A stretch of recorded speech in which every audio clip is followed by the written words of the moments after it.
और PM news network में दोस्तों आपका स्वागत है। मैं हूं आपके साथ राशिद जहीर। तीसरा चरण हो गया। इजाजत नहीं है कि मैं आपके सामने किसी प्रकार का कोई पोल कर पाऊं, लेकिन हुआ क्या क्या है ये बताना मैं ज़रूर चाहता हूं आपको।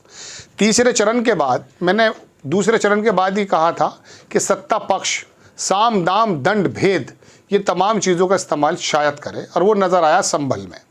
आपको हमारे साथी पत्रकार ने भी बताया था कि संभल में किस प्रकार से लोकल एडमिनिस्ट्रेशन ने अपनी हठधर्मी दिखाते हुए महिलाओं को वोट नहीं डालने दिया गया, जैसा कि महिलाएं वीडियो पर बता रही हैं। एक हंगामा क्रिएट कर दिया गया। हालांकि वहाँ के जो गठबंधन के प्रत्याशी हैं ज़कीउर रहमान साहब बर्क साहब, शफीकुर रहमान बर्क के पोते, उन्होंने एक दिन पहले एक वीडियो भी जारी किया था जिसके अंदर लोग ये कह रहे थे कि जो मुस्लिम एरिया हैं वहाँ पर आप हंगामा कर दें ताकि महिलाएं वोट देने न जाएं। अजीब मामला है। मैं एक बात सुनाऊँ आपको, बहुत अजीब सी।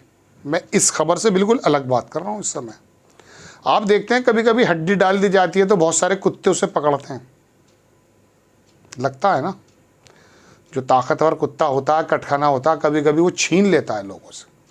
मिल बांट कर थोड़ी ना हड्डी खाते हैं वो। आप यकीन मानिए, दुनिया की सत्ता, मैं भारत की बात ही नहीं कर रहा हूँ, मैं तो तमाम दुनिया की सत्ता की बात कर रहा हूँ। आपको मैं रूस लेकर चलूँ एक सेकंड के लिए। कल उसने वहाँ पर जो है शपथ भी उठाई है। रूस का चुनाव आप चुनाव मानते हैं, बांग्लादेश का चुनाव चुनाव मानते हैं। तो बहरहाल दोस्तों, बात यह है कि कभी कभी तो मुझे लगता यह है कि सत्ता के लिए हम क्या क्या ना कर गुजरेंगे। रो भी पड़ेंगे, हंस भी पड़ेंगे, कत्ल गारत भी कर देंगे, झूठे वायदे भी करेंगे, जुमले भी देंगे, बहकाएंगे भी, हिंदू मुस्लिम में भी बांटेंगे, और आप बढ़ जाएंगे। गिला इनसे कहाँ है? गिला इनसे कहाँ है? मुझे रहजनों से गिला नहीं, तेरी रहबरी का सवाल है। मुझे तो आपसे गिला है जनाब, आपसे। आप जो मेरी बात सुन रहे हैं, मैं आपसे बात कर रहा हूँ। आप वोटर्स भी हैं, दर्शक भी हैं। घर पर आएंगे मोदी जी या राहुल गांधी? 50, 60, 55 बरस में कांग्रेस से जितना कर पाई, क्या उम्मीदों के मुताबिक कर पाई? या 10 साल में ये जो जुमलेबाजी बताते हैं कर पाए? आपके छतों पर क्या हेलीकॉप्टर खड़े हो पाए? आपके बच्चों को नौकरियां मिली? रोटी का मसला सही हुआ? शिक्षा, स्वास्थ्य, सड़क, सुरक्षा कहीं कुछ सही हुई? थोड़ी बहुत हुई होगी। तो इनका काम भी तो यही है। तो ये कोई बड़ा काम थोड़ी ना कर रहे हैं, भरपूर उसकी उजरत लेते हैं। चलिए मैं संभल पर आ जाता हूँ। तो संभल में ऐसी बातें सुनने को मिली हैं, लेकिन संभल के अंदर जो चुनाव बताया जा रहा है बहुत ज़बरदस्त हुआ है वहाँ। हालांकि कुछ जगहों पर वोटिंग परसेंटेज के बारे में कहा जा सकता है, लेकिन संभल में अच्छा वोट परसेंट हुआ है। उम्मीद की जा रही है कि वहाँ इंडिया गठबंधन का प्रत्याशी एज में है। बदायूं में आ जाइए, वहाँ पर भी कुछ चुटपुट घटनाएं थी, लेकिन वहाँ पर भी गठबंधन का प्रत्याशी ज़बरदस्त तरीके से लड़ा। शिवपाल यादव के बेटे हैं वहाँ। और आंवला की सीट भी भारतीय जनता पार्टी के लिए ख़तरे में है, वो भी समाजवादी पार्टी की तरफ जाती हुई नज़र आ रही है। वहाँ कॉम्बिनेशन में आपको पहले बता ही चुका हूँ, 5.5 लाख मुस्लिम हैं। मौर्य लोगों ने वोट दे दिया। ये मौर्य वोट जो है भारतीय जनता पार्टी का है बेसिकली। अगर इनका कैंडिडेट नहीं है तो भारतीय जनता पार्टी पे चला जाएगा, लेकिन नीरज मौर्य वहाँ हैं।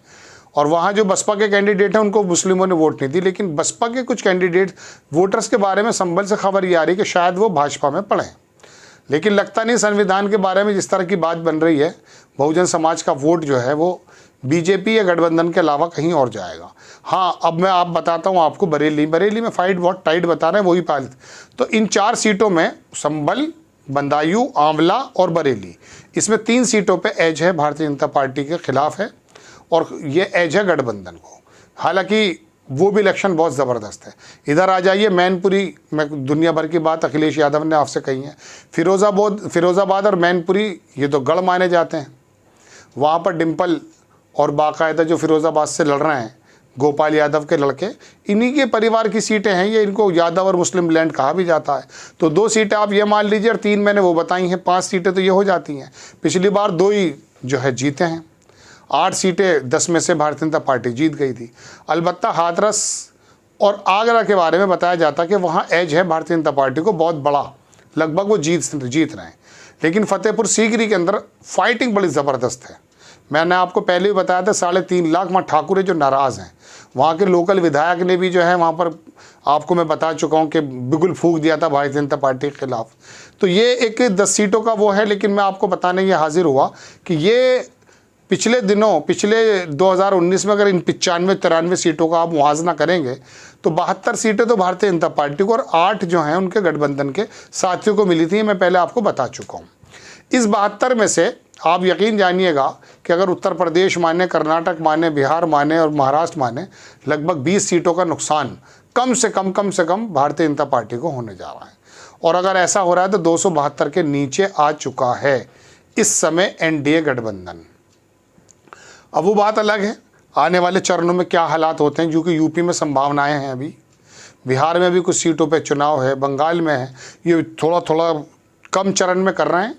गुजरात एक ही चरण में हो गया है, उस वहाँ पर 1-2 सीट भी बताया जाता कि शायद भारतीय जनता पार्टी से निकल आए। और महाराष्ट्र के हालात तो बहुत ही ज़्यादा ख़राब हैं। एक पत्रकार महाराष्ट्र के बता रहे थे दोस्तों कि वहाँ 11 सीटों पर लगभग हुआ 8 सीटें बहुत बुरी तरीके से फंसी हुई हैं, और वो जो गढ़ है वो वैसे भी शरद पवार का है। तो ये वाला चरण साम दाम दंड भेद के एतबार से इसमें कुछ वोटिंग बेहतर हुई है कुछ जगहों पर, हालांकि महाराष्ट्र में नहीं हुई है। तो वो माना जा सकता कि जो एक बात ही उड़ाई जा रही थी कि साहब मुस्लिम बड़ा ज़बरदस्त वोट कर रहा है, इस वजह से वो हिंदू मुस्लिम भड़काने का काम पहले से कर भी रहे थे कुछ लोग, नाम मैं बताऊंगा नहीं, आपको मालूम है। तो हो सकता है कुछ वोट निकल आया हो, लेकिन उसके बावजूद भी वोटिंग परसेंटेज कई स्टेट में कम है। महाराष्ट्र के अंदर जो झटका लगने वाला, और बिहार के अंदर तो हालात मैं अलग से बनाऊंगा कि नीतीश कुमार ने वो काम शुरू कर दिया जो चिराग पासवान ने पहले किया था।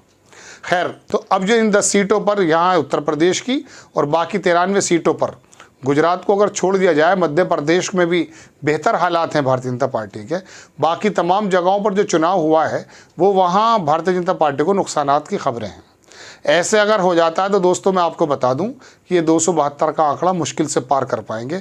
तीसरा चरण जैसा कि उम्मीद की जा रही थी कि शायद गठबंधन के पक्ष में बहुत ज़्यादा जाएगा, मैं इतना ज़्यादा पक्ष में तो नहीं कहूँगा, चूँकि ये कहना भी नहीं चाहिए और बताना भी नहीं चाहिए, लेकिन फिर भी जैसा कि रुझान आ रहे हैं उससे पता चल रहा थोड़ा सा सांस ले सकती है भारतीय जनता पार्टी। जितना नुकसान हो सकता था उतना नुकसान नहीं होने की बात है, लेकिन फिर भी नुकसान बहुत बड़ा माना जाएगा अगर 20 सीटें 18 सीटें भी एनडीए को घट जाती हैं। कैसे घट जाती हैं मैंने आपको बताया, 5 सीटें तो मैंने उत्तर प्रदेश में आपसे बता दिया, तो 3 सीटों का नुकसान है। यहाँ 2 सीटें तो पहले भी जीत ली थी समाजवादी पार्टी ने, 3 और चली जाती हैं, तो 5 सीटों का नुकसान तो ये हो जाता है।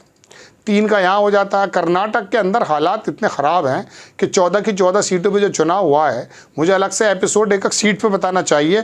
धारवाड़ में क्या हुआ है, शिमोगा में क्या हुआ है, बाकी जगहों पे क्या हुआ है, बेलगांव में, गुलबर्गा में क्या हुआ है, बड़े वहाँ के ज़बरदस्त रिजल्ट हैं। मैं अगला एपिसोड बनाऊँगा कर्नाटक को लेकर, वहाँ 5-7 सीटों का जिक्र करूँगा, चूँकि समय कम रहता है, तो उसमें आपको पता चल जाएगा कि वहाँ जो सेक्स टेप निकला है देवगौड़ा साहब के पोते का, वो पूरा का पूरा गुना भारतीय जनता पार्टी के ऊपर पड़ गया है। चूँकि इन वाली सीटों पर ज़्यादा जो है जनता दल एस के लोग नहीं हैं, वो तो पिछले वाले चरण में निमट गए हैं, लेकिन तमाम बदनामियां जो हैं वो आकर भारतीय जनता पार्टी के माथे पे। वहाँ मुख्यमंत्री के बच्चे भी लड़ रहे हैं, मुख्यमंत्री खुद लड़ रहे हैं कहीं, तो ऐसा वहाँ पर एक अजीबोगरीब मामला। तो वहाँ नुकसान की खबरें बड़ी हैं। वहाँ पिछले 28 में से 26 सीटें जो जीता था एनडीए, इस बार ऐसा लगता है दोस्तों कि वह 10 या 12 ही जीत पाएगा। 17-18 के बारे में बताया जाता नुकसान है। ऐसा हो जाता तो फिर कहानी ख़त्म है। आपको खबर कैसी लगी अपनी राय कमेंट्स बॉक्स में ज़रूर दीजिएगा। चैनल को सब्सक्राइब कीजिए, शेयर कीजिए। नेक्स्ट टाइम में किसी खबर के साथ हाजिर होता हूँ। जय हिंद।